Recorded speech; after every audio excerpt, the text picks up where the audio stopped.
പോട്ടി മിക്സിലേക്ക് മണ്ണ്, മണൽ, ചാണകപ്പൊടി, എല്ലുപൊടി ഇത്രയും ചേർത്ത് കൊടുക്കാം. ഇനിയിപ്പോൾ ചാണകപ്പൊടി ഇല്ലെങ്കിൽ കമ്പോസ്റ്റ് ചേർത്താലും മതിയാവും. ഇപ്പോൾ വാണിജ്യാടിസ്ഥാനത്തിൽ കൃഷി ചെയ്യുന്നവരാണെങ്കിൽ അവർ യൂറിയ, പൊട്ടാഷ് ഇതുപോലുള്ള വളങ്ങളൊക്കെ യൂസ് ചെയ്യും.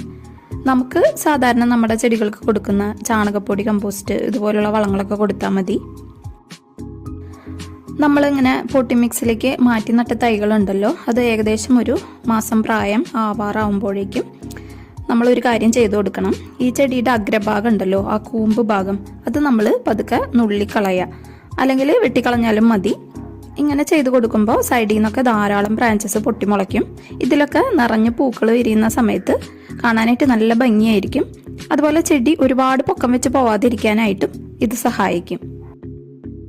ഒരു 2 മാസമൊക്കെ കഴിയുമ്പോഴേക്കും ഇതിൽ പൂക്കൾ വിരിയാനായിട്ട് തുടങ്ങും. ഇതിൻ്റെ ഇടയിൽ നമുക്ക് വളമായിട്ട്